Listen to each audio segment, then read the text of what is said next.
And जब ऊपर जाएगी तो हम क्या कर सकते हैं, उस पे जब भी हम ट्रेड लेंगे तो हम जो ऑर्डर ब्लॉक है जहाँ से प्राइस ऊपर जा रही है उसके नीचे तक का एसएल रख सकते हैं। देखो कुछ इस टाइप से, ठीक है, जो इसके अंदर रहेगा अपना पीओआई, हम इसके नीचे तक का एसएल रख सकते हैं एंड अपना टारगेट हम ऊपर तक का, ठीक है। तो इस टाइप से आपको कुछ अपना जो पीओआई है उसको रिफाइन करना है। एंड एक और चीज़ मैं आपको बता देता हूँ, अभी भी आपके क्लियर नहीं हुई होगी ये चीज़, ठीक है, अभी भी आपको अच्छे से ये चीज़ समझ नहीं आई होगी, फिर भी मैं आपको चलो बता देता हूँ एक और चीज़ इजी, इससे आपको थोड़ा सा पता लग जाएगा टाइम फ्रेम्स का। जब भी प्राइस, ठीक है, अगर इफ मान लो प्राइस कुछ इस तरीके से मूव करता है, ठीक है, अगर 4 आवर के टाइम फ्रेम में प्राइस कुछ इस तरीके से मूव करता है, 4 आवर के टाइम फ्रेम में, डेली टाइम फ्रेम में, या फिर 1 घंटे के टाइम फ्रेम में, घंटे का टाइम फ्रेम ले लेते हैं, 1 आवर के टाइम फ्रेम में प्राइस कुछ इस तरीके से मूव दे रहा है, तो वो बात श्योर है कि प्राइस छोटे टाइम फ्रेम पे, 1 मिनट के टाइम फ्रेम पे भी कुछ इस तरीके से मूव दे रहा है। अगर प्राइस 30 मिनट पे डब्ल्यू बना रहा है ना, तो वो 1 मिनट पे भी डब्ल्यू बनाएगा, ठीक है। वैसे ये चीज़ चलती नहीं कैंडलस्टिक पैटर्न्स पे, भाई मैं ट्रेड नहीं करता, मैं अभी भी बता देता हूँ आपको। एंड ये सारी चीज़ें सारी बकवास हैं, छोड़ दो इन सारी चीज़ों को, कुछ नहीं है इसमें। जो मेन कॉन्सेप्ट है, आप एसएमसी यूज़ करो, ठीक है, बिग प्लेयर्स के साथ ट्रेड करो, ये चीज़ सीखो कि बिग प्लेयर्स कैसे ट्रेड करते हैं, ठीक है। सो मान लो अभी मैंने 1 आवर का बताया, 1 आवर के अंदर डब्ल्यू बन रहा है, तो वो सीधी सी बात है, छोटे टाइम फ्रेम के अंदर भी हमें यहाँ पे एक डब्ल्यू देखने को मिलेगा। तो इस टाइप से वर्क करता है टाइम फ्रैक्टल। जो चीज़ बड़े टाइम फ्रेम पे नहीं दिखती वो चीज़ हमें छोटे टाइम फ्रेम पे दिखती है, एंड जो चीज़ बड़े टाइम फ्रेम पे हो रही है वही चीज़ छोटे टाइम फ्रेम पे भी होती है। तो ये चीज़ आप प्रैक्टिस करोगे तो धीरे धीरे समझ जाओगे इन चीज़ों को।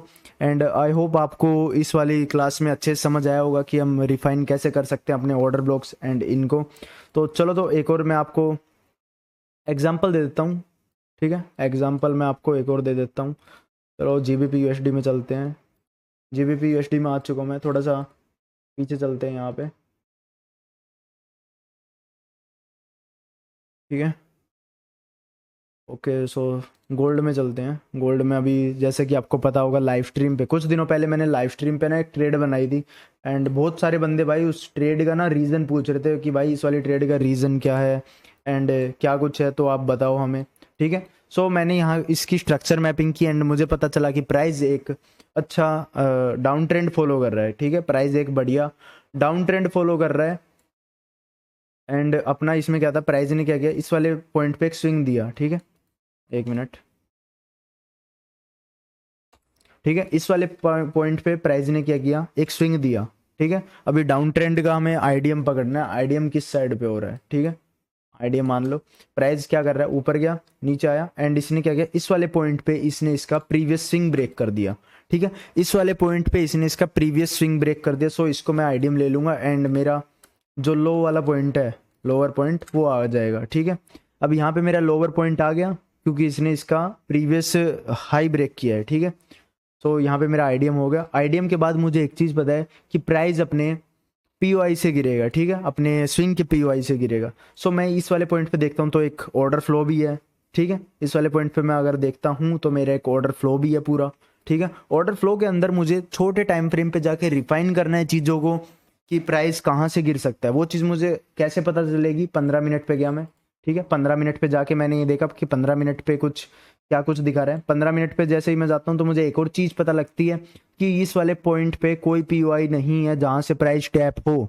इस पूरे लैग में ना एक भी पीओआई ऐसी नहीं है, ना ऑर्डर ब्लॉक, ना फेयर वैल्यू गैप, एंड ना ऐसा कुछ जहाँ से प्राइस फॉल हो, ठीक है। सो मैंने इसके ऊपर देखा तो ये वाला जो पॉइंट है, ये वाला पॉइंट अपना एक एसएमटी बन जाता है। SMT means smart money trap, जो कि अपने बिग प्लेयर्स लगाते हैं, ठीक है, रिटेलर्स को ट्रैप करने के लिए, स्मार्ट मनी ट्रैप। ये चीज़ भी मैं आपको बताऊंगा, ठीक है, अपने जो आगे क्लासेज होंगी उनमें मैं आपको बताऊंगा कि एसएमटी क्या होती है। पहले आप ये सारी चीज़ें क्लियर कर लो अच्छे से, ठीक है, ठीक है। यहाँ पे क्या किया प्राइस ने, अगर प्राइस इसको स्वीप करता तो मैं डायरेक्टली यहाँ से सेलिंग की ट्रेड ले लेता, ठीक है, पर प्राइस ने ऐसा कुछ नहीं किया। प्राइस ने क्या किया, डायरेक्टली ऊपर गया एंड इस विक को टैप किया। जैसे कि अभी मैंने आपको रूल बताया, ठीक है, इस वाली क्लास से पहले मैंने आपको रूल बताया कि अगर ऑर्डर ब्लॉक पिछले वाली कैंडल का हाई ले रहा है, ठीक है, मतलब पिछले वाली कैंडल का हाई ले रहा है या फिर लो ले रहा है, सो हम क्या करेंगे, उसका जस्ट ऑर्डर ब्लॉक ना लेके, एफईजी ना लेके, जस्ट उसकी विक ले लेंगे, ठीक है,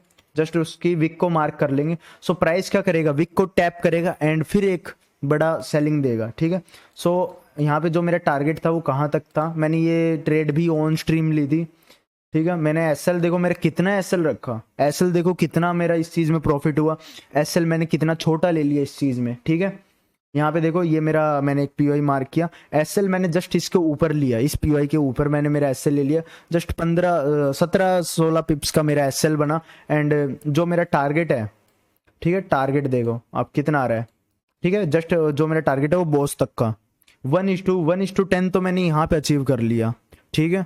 तो यही चीज़ आपको रिफाइन करना कितना ज़रूरी है, आपको ये चीज़ पता होनी चाहिए। एंड एक और चीज़ मैं आपको बताता हूँ, अगर आप भी अभी भी नहीं समझे कि मैं क्या कहना चाहता हूँ, तो इजी वर्ड्स में मैं आपको बता देता हूँ एक और चीज़।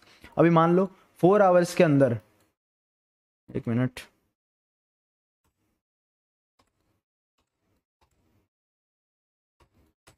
फोर आवर्स के अंदर, अगर 4 आवर्स के अंदर प्राइस कुछ एफवीजी बना रही है, ठीक है, 4 आवर्स के अंदर कुछ प्राइस एफवीजी बना रही है, तो वो 1 आवर के अंदर भी बनाएगी, 30 मिनट के अंदर भी बनाएगी, 15 मिनट के अंदर भी बनाएगी, 5 मिनट के अंदर भी, एंड 1 मिनट के अंदर भी, ठीक है। जो 1 मिनट के अंदर वाला रहेगा, मतलब जो 1 मिनट वाला एफईजी रहेगा, ठीक है, उसी को टैप करके प्राइस नीचे आएगी, ठीक है। एंड एक और चीज़ अपनी रहती है, बहुत बंदों का क्वेश्चन रहता है कि भाई जब भी प्राइस आईडीएम करता है, अगर वो अपना ऑर्डर ब्लॉक को रिस्पेक्ट नहीं देता तो वो कहाँ से ऊपर जाएगा, तो वो चीज़ मैं अभी आपको अपने अगले लेक्चर्स में बताऊंगा वो चीज़ भी।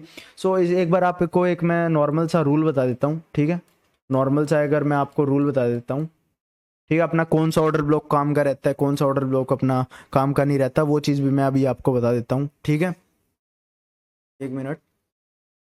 सो बहुत बंदों के भाई यहाँ पे क्वेश्चंस रहते हैं कि भाई ऑर्डर मतलब यहाँ पे प्राइस क्या कर रहा है, ऊपर जा रहा है, ठीक है, तो ये कौन से ऑर्डर ब्लॉक को टैप करके ऊपर मतलब ऊपर जाएगा, ठीक है, प्राइस ऊपर जा रहा है, आईडीएम कर दिया इसने, तो कौन से ऑर्डर ब्लॉक को अपने क्या टैप करके ऊपर जाएगा, कौन से ऑर्डर फ्लो को रिस्पेक्ट देगा ये, ठीक है।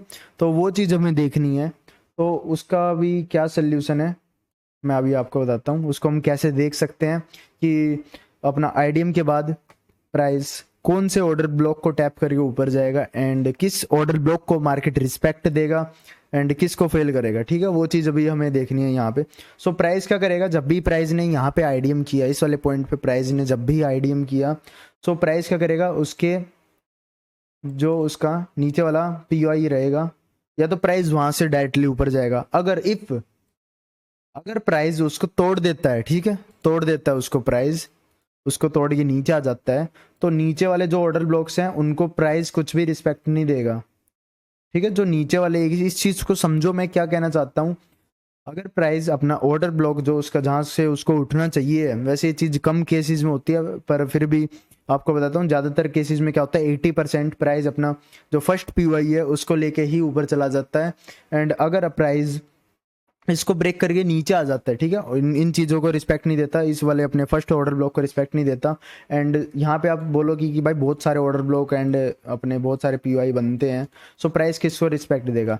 अभी एक और चीज़ समझो, प्राइस अगर रिस्पेक्ट देनी है प्राइस को, या तो वो फर्स्ट वाले पीओआई को देगा एंड या फिर डायरेक्टली लास्ट वाले को देगा जो कि अपना एक्सट्रीम रहेगा, ठीक है। यहाँ पे आप मान लो अपना चेंज ऑफ करेक्टर का पॉइंट है इस वाले पॉइंट पे, ठीक है, ये जो नीचे वाला पॉइंट है, नीचे वाले पॉइंट पे है मेरा चेंज ऑफ करेक्टर का पॉइंट, जहाँ से प्राइस अपना जो है करेक्टर वो चेंज कर लेगा, ट्रेंड चेंज कर लेगा, ठीक है।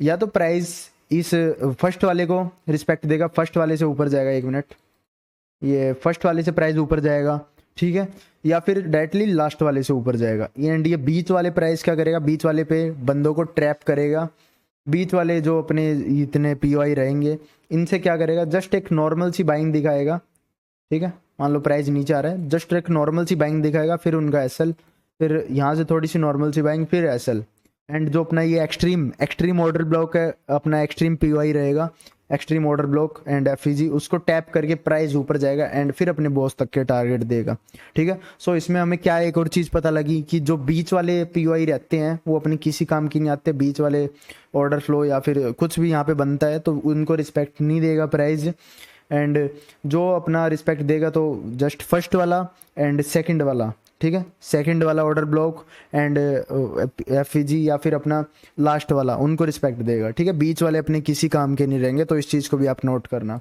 ठीक है। आई होप आज की वीडियो में आपको कुछ अच्छा सीखने को मिला होगा।